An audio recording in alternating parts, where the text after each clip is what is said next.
Salut, attention, je ne vais pas dire la vérité, je vais proposer mon témoignage d'être humain le plus sincèrement possible sur le sujet de celles ou ceux qui, ou et ceux en fait, celles et ceux, ou en fait c'est pareil, qui ne veulent pas communiquer, qui refusent la communication, qui boudent, qui fuient la communication, etc.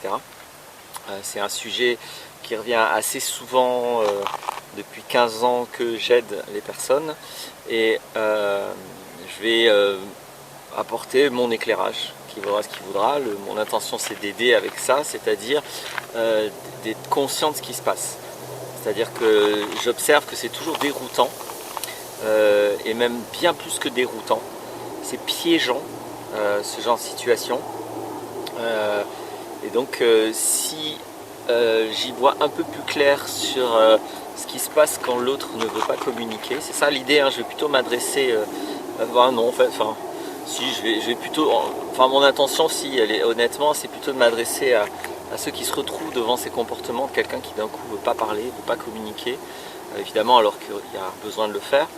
Et, mais après tout, ça s'adressera aussi bien à ceux qui font ça et à celles qui font ça. Finalement, il n'y a pas de raison que ça ne s'adresse qu'à la moitié de la situation. Ce que je veux dire au préalable, c'est que, alors je vais plutôt, dans ma tête, là, c'est vrai que je pose ça plutôt dans le cadre d'un couple, parce que c'est surtout dans ce contexte-là qu'on vient m'en parler, de ce problème. Après, bien sûr que ça peut être vu dans d'autres cadres.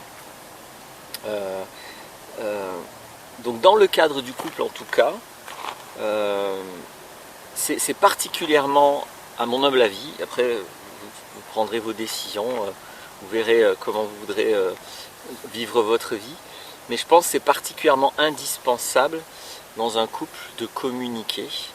Évidemment, alors pas seulement quand il y a des problèmes, où là c'est quand même agréable de communiquer, mais ça devient indispensable quand il y a un problème.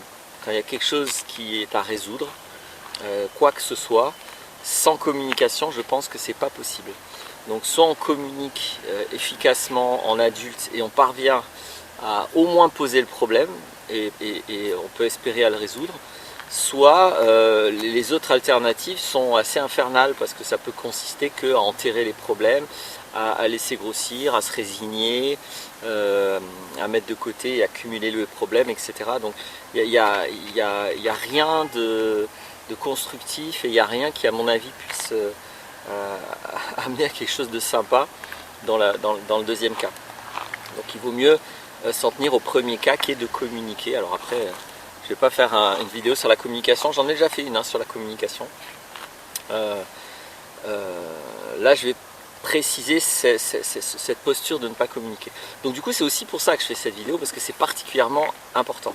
Alors je l'ai dit, dans le cadre du couple ça me semble indispensable, dans les autres cadres c'est important aussi, dans un cadre professionnel, si à un moment donné il y a un problème et qu'on ne peut pas en discuter. Donc en gros quand il y a un conflit entre deux humains, c'est toujours utile de discuter.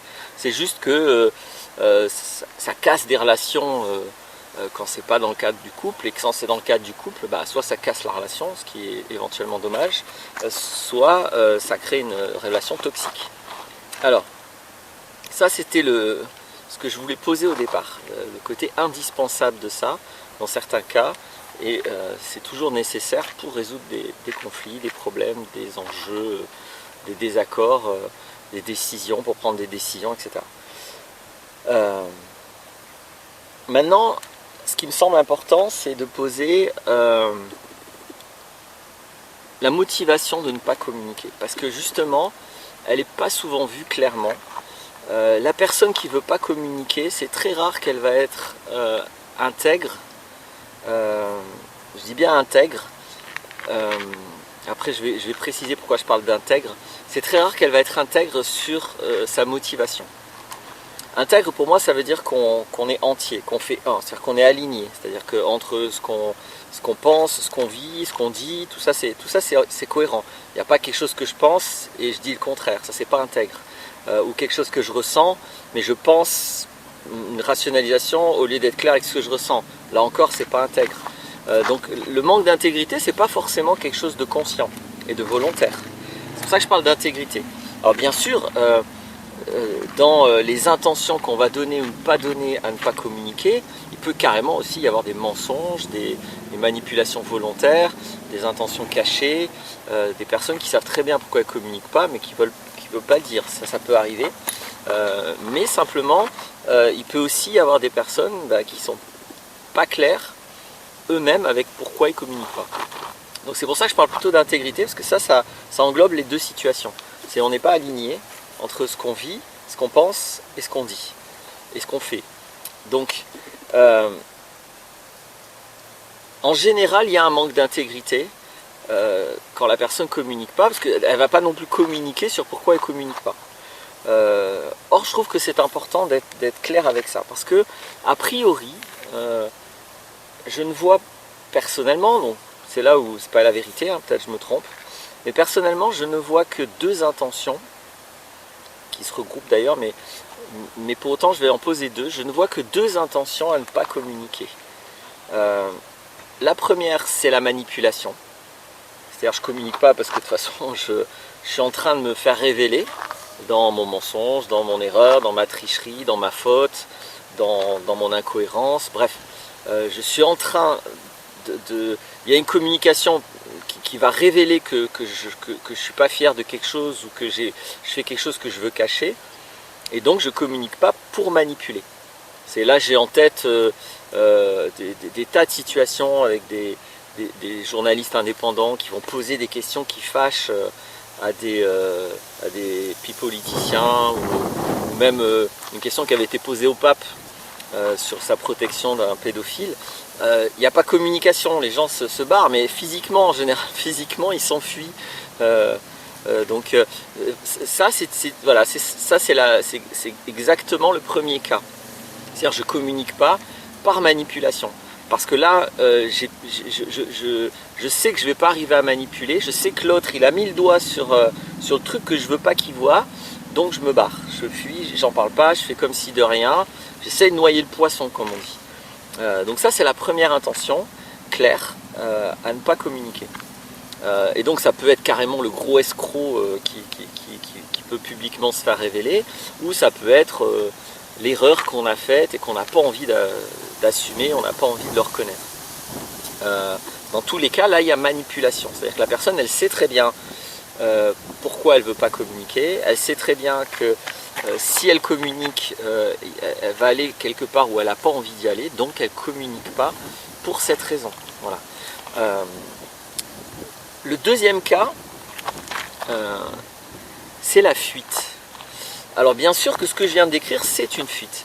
Mais je voulais volontairement mettre un sous-groupe, parce que la fuite, enfin la manipulation par fuite, c'est quand même particulier. C'est-à-dire que c'est une technique de manipulation de fuir, en l'occurrence, que j'ai décrit en premier, c'est quand même une fuite. Et puis il y a des cas où la personne, elle fuit tout court.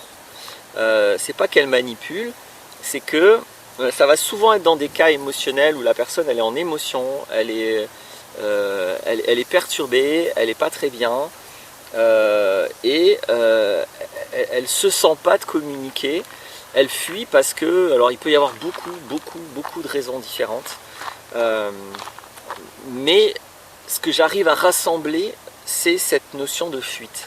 C'est-à-dire que la personne, à un moment donné, pour des bonnes ou des mauvaises raisons, mais en général, dans le cas d'un couple, s'il y a un problème, c'est plutôt une mauvaise raison, la personne, elle fuit.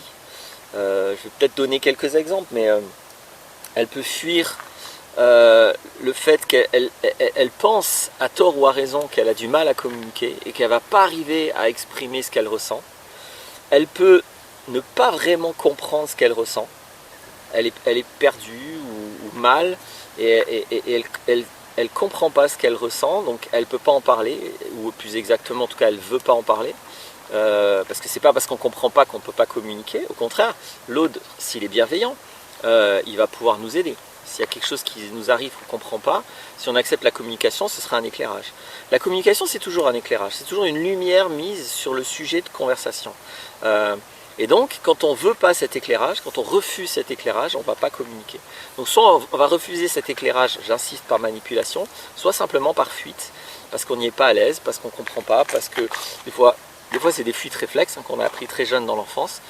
Mais dans le deuxième cas, j'insiste, il n'y a pas manipulation, il n'y a pas forcément conscience. Ça peut être il y a des gens qui se comportent comme ça. C'est un peu le réflexe. Alors c'est pas que ça, il peut y avoir d'autres aspects, mais dans les fuites, il y a la bouderie, hein, par exemple. C'est le gosse qui boude.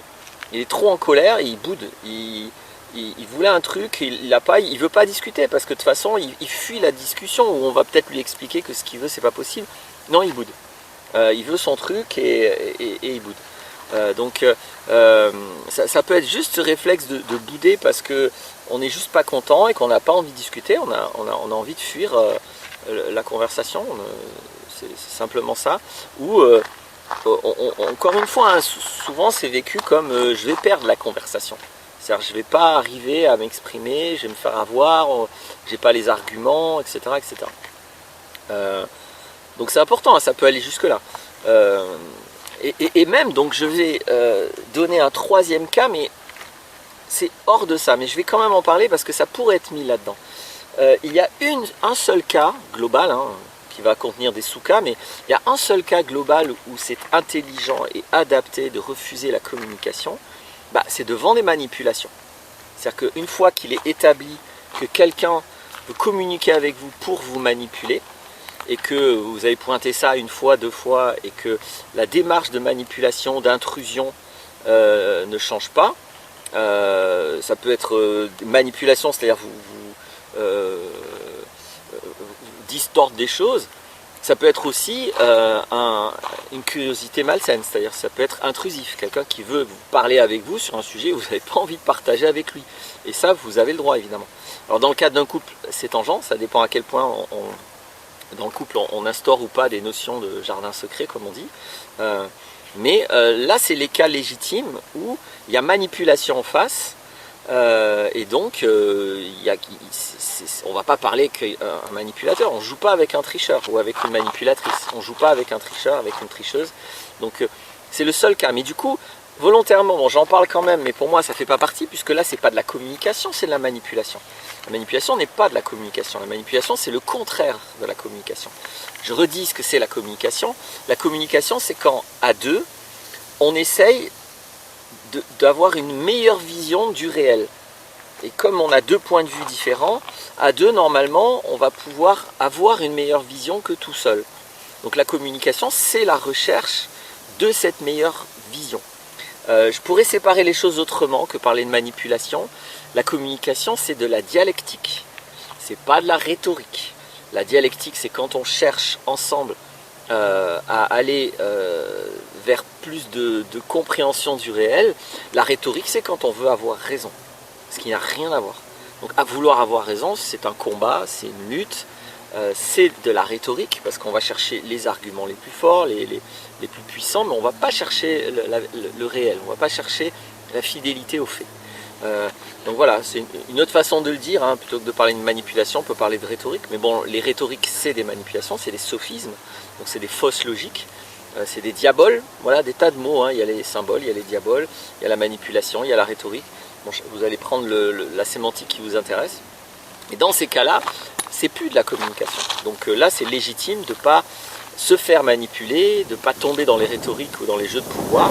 Là, c'est légitime. Mais je parlais bien de communication réelle. Là-dedans, je reviens avec les deux raisons de fuite. Une manipulation, et la fuite est une technique, l'autre fuite directement, il peut y avoir plusieurs types de fuites. Donc voilà pourquoi les personnes ne communiquent pas. Après, évidemment, comme d'habitude, je vais finir sur ça, c'est pas noir ou blanc. Il n'y a pas les gens qui communiquent et les gens qui ne communiquent pas, évidemment. Vous allez avoir des gens qui, à un moment donné, ils ne veulent pas parler, ne communiquent pas parce qu'ils ne sont pas bien, ils n'ont pas l'émotion. Des fois, c'est intelligent. Si on a une émotion trop intense, on va être réactif. Donc ça peut être aussi intelligent. Il y a des moments de communiquer parfois. Donc il y a des personnes ou même qui boudent, ou voilà, qui refusent, ou qui fuient, hein, ou peut-être même qui manipulent. Mais c'est toujours possible de communiquer à un autre moment, sur le même sujet. Donc évidemment, dans ce cas-là, c'est moins grave, c'est moins problématique. Vous allez avoir des personnes, c'est niette, quoi. Il y a des sujets, c'est même pas la peine d'aborder, ils ne voudront pas. Donc là, un peu alerte rouge quand même. Si c'est un sujet important et que la personne ne veut pas l'aborder, alerte rouge. Il y a des raisons et je vais le dire comme ça, le silence est une réponse.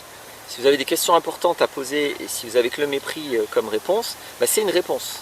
Ce n'est pas le contenu de la réponse, vous n'avez pas les informations, mais vous êtes très bien informé que là, la personne, elle ne joue pas le jeu, quoi.